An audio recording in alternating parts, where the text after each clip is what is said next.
हर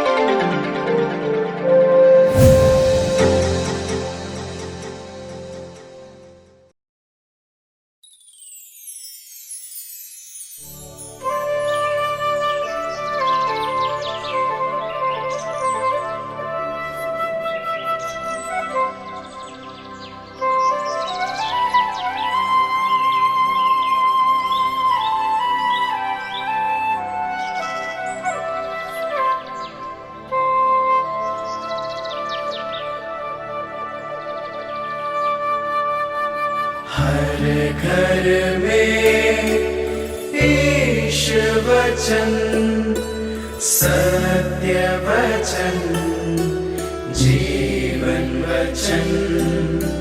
हर घर में ईश वचन, हर घर में ईश वचन।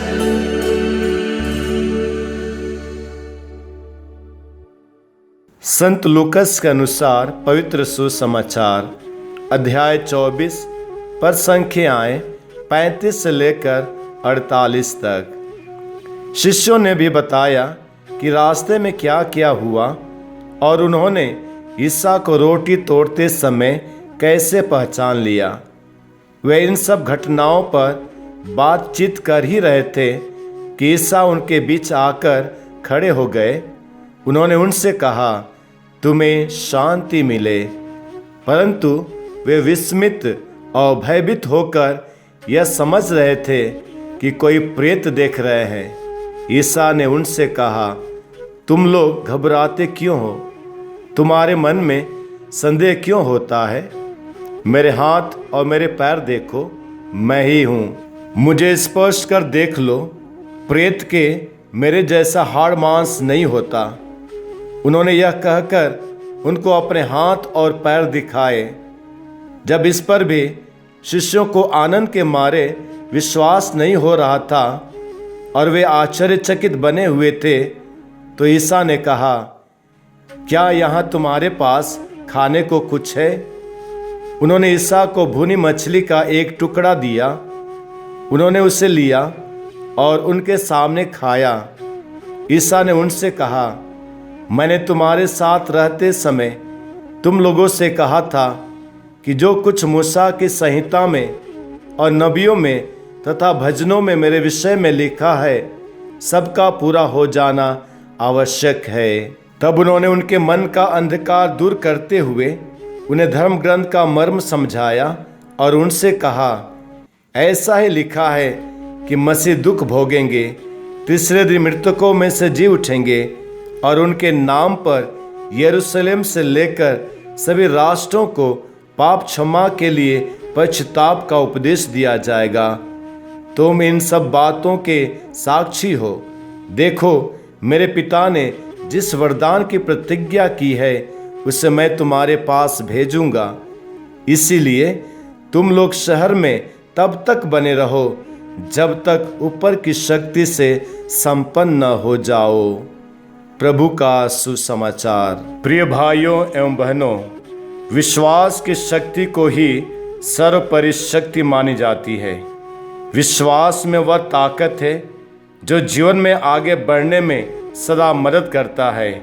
विश्वास में वह ताकत है जो हमारी हर एक योजनाओं को सफल बना देता है। विश्वास के अभाव में कुछ भी काम आगे बढ़ नहीं पाता। अतः हमारे जीवन में किसी बात या किसी व्यक्ति पर विश्वास करना बहुत जरूरी होता है। शक व संदेह हमारे विश्वास को कमजोर बना देता है। आज के सुसमाचार में जब शिष्यों का विश्वास कमजोर पड़ गया था, उनकी आंखें शक, संदेह व भय के कारण पुनर्जीवित प्रभु यीशु मसीह को पहचानने में असमर्थ हो गई थी, तो उस वक्त प्रभु यीशु अपने शिष्यों के विश्वास को मजबूत करते हैं। वह समय समय पर अपने शिष्यों के साथ भोजन करते, उनसे बातें करते, रास्ते में उनके साथ चलते, धर्म ग्रंथ की बातों को समझाते जो उनके बारे में संहिता में लिखा हुआ है, एवं शिष्यों को शांति का अभिवादन देते हैं। जब वह देखते हैं कि उनमें अभी भी विश्वास का अभाव है तो वह शिष्यों को स्पष्ट करने का आमंत्रण देते हुए कहते हैं, तुम्हारे मन में संदेह क्यों होता है? मेरे हाथ और मेरे पैर देखो, मैं ही हूँ, मुझे स्पष्ट कर देख लो। प्रिय भाइयों एवं बहनों, यदि हम अपने विश्वास के आँखों को खोलना चाहते हैं, यदि हम अपने विश्वास को पुनर्जीवित प्रभु यीशु में मजबूत करना चाहते हैं, तो सर्वप्रथम हमें उनके वचनों व चमत्कारों में विश्वास करना पड़ेगा, क्योंकि विश्वास के अभाव में हम ईश्वर के कृपा पात्र नहीं बन सकते। तो आइए आज हम विश्वास की बढ़ोतरी हेतु ईश्वर से हम प्रार्थना करें। आमीन।